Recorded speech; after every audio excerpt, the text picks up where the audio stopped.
The strong smell of the hospital room made me feel dizzy as I tried to understand what Margaret was saying. My mother-in-law stood at the end of my bed, looking as perfect as always, telling me big news as if it were no big deal, like talking about the weather. "The retirement home is really nice, Claire," she said, brushing her fancy blazer. "It's much better for someone in your condition." My condition? 2 weeks ago, I had surgery to replace my knee, according to Margaret. This somehow meant I couldn't take care of myself and needed to move to a retirement home. At 58, I wasn't ready for that. "Where's David?" I asked, trying to sound calm. "I want to talk to my husband about this." Margaret's lips pressed together in that look she always gave me when she was upset. "She's been making my life hard for 30 years. David's taking care of the paperwork. He agrees this is the best thing to do. That house is too much for you to handle now." That house, the beautiful old Victorian home I'd spent 20 years fixing up, the place where I raised my kids, where every squeaky floorboard and shiny railing had a story. It was the house I got from my grandmother, and 3 months ago, I put it in a legal trust after I overheard Margaret and her friend Susan talking at a family dinner. "Really?" I said, keeping my voice calm. "And the buyers didn't care that the house wasn't actually David's to sell?" For a second, Margaret's perfect mask slipped. "What do you mean? Of course it was his to sell. You're his wife." I moved a little in the hospital bed, feeling a small pain in my knee. "Actually, Margaret, the house was never in David's name. It was my inheritance, and 3 months ago, I put it in a trust that can't be changed. To sell it, I'd have to be there and sign the papers." She turned pale. "You're lying." David showed me the paperwork. "The paperwork from 15 years ago, maybe," I said, watching her realize the truth. "But things change, Margaret. People change, especially when they start planning to sell their daughter-in-law's house behind her back while she's recovering from surgery.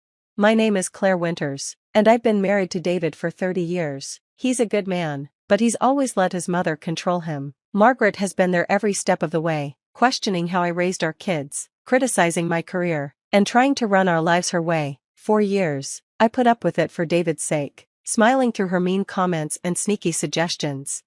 But 3 months ago, during a family dinner, I went to the bathroom and overheard Margaret and her friend Susan talking in the garden. "It's perfect timing," Margaret said, her voice clear through the open window. "With Claire having surgery, David can handle selling the house. It's wasted on her anyway. She's turned it into some weird, artsy mess with all her renovations. The buyers are ready to move fast, and once it's done, we can put her in a better place."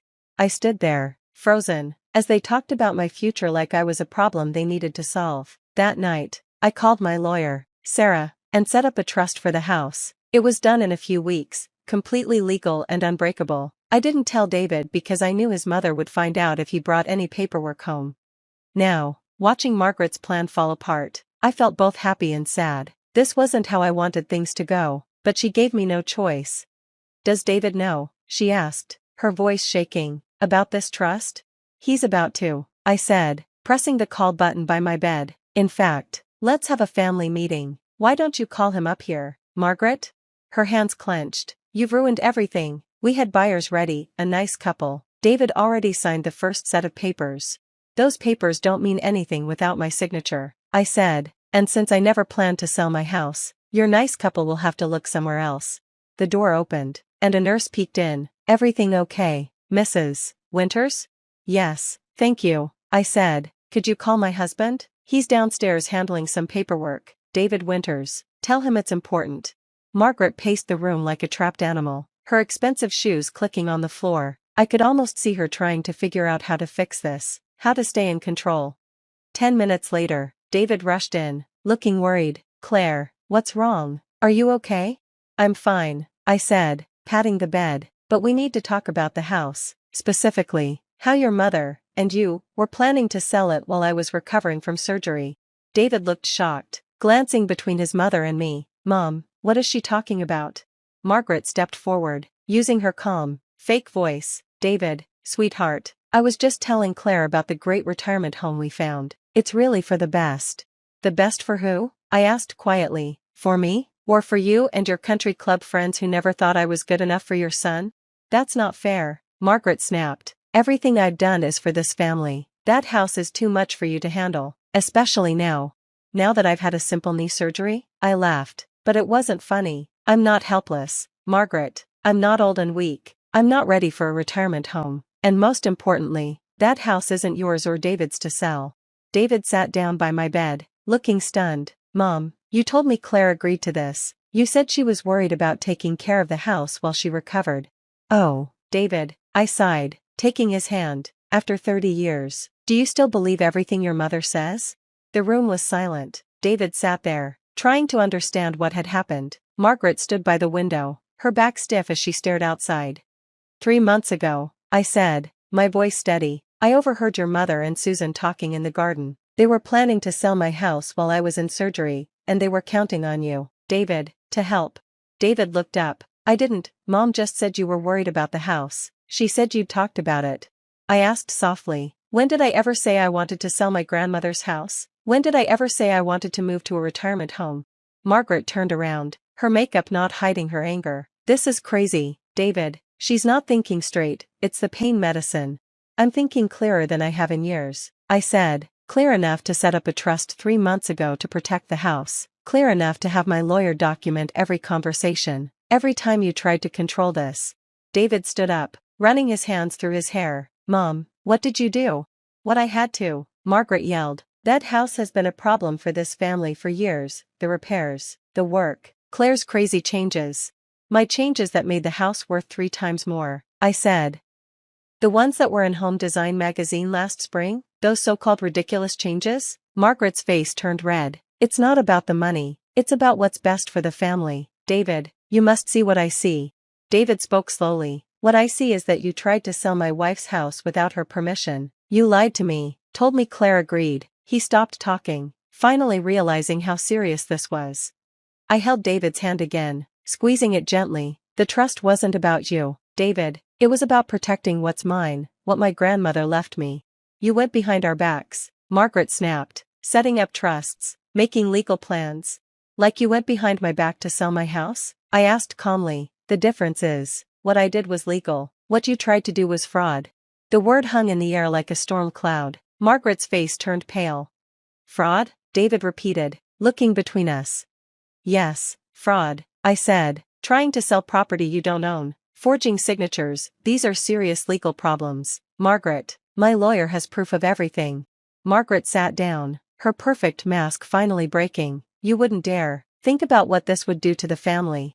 I've thought about nothing else for 3 months, I said. I've thought about 30 years of your little digs and mean comments. 30 years of you trying to control every part of our lives, 30 years of David stuck in the middle, trying to keep everyone happy. I looked at my husband, seeing the struggle in his eyes. I love you, David, but this has to stop. Your mother needs to understand she can't control everything. She can't decide my future for me. David nodded slowly, something changing in his expression. For the first time in our marriage, I saw him really see his mother for who she was. Mom, he said firmly, you need to leave now. We'll talk about this later. Margaret stood up, smoothing her fancy clothes with shaky hands. David, please. Now, Mom. She left without another word, her heels clicking on the hospital floor until the sound faded. David sat back in the chair by my bed, looking tired. I'm so sorry, he whispered. I should have seen, should have known. Yes, you should have, I agreed, but we both know your mother is very good at what she does. She's had years of practice. Over the next few days, as I kept recovering, we found out just how much Margaret had been manipulating things. She not only had buyers ready for my house, but she also used David's credit card without his knowledge to put a deposit on a retirement home. She told the buyers I had early dementia, saying that's why the sale had to be done quietly.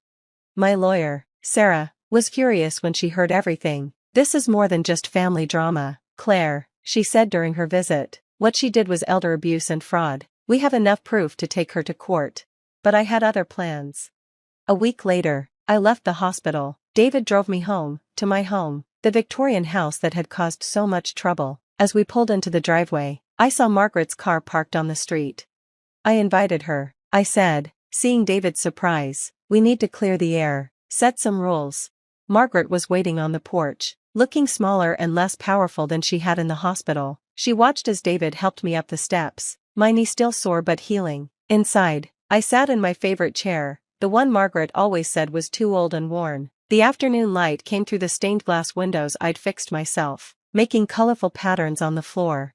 Before you say anything, I began, I want you to look around. Really look at this house, Margaret. Look at what I built here, what I've fixed. This isn't just a house to me, it's my life, my passion, my home.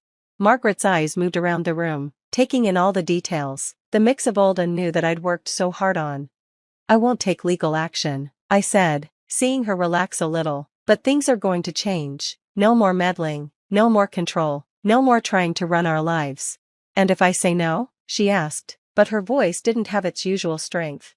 I smiled, reaching for the folder I'd put on the table. Then Sarah will start legal action. The proof of your fraud, the credit card charges, the lies you told the buyers, it will all come out. Your reputation at the country club wouldn't survive that, would it? She flinched, and I saw David hide a smile. But it doesn't have to go that far, I added. You can choose to respect our boundaries, to accept that David and I can make our own decisions. You can choose to be a mother and grandmother, not a controller. The room was quiet as Margaret thought about her options. Finally, she spoke, her voice softer than I'd ever heard it. The work you've done, it's really amazing. Coming from Margaret, this was almost an apology. Thank you, I said simply. Would you like a tour? I can show you the new kitchen I'm planning once my knee heals.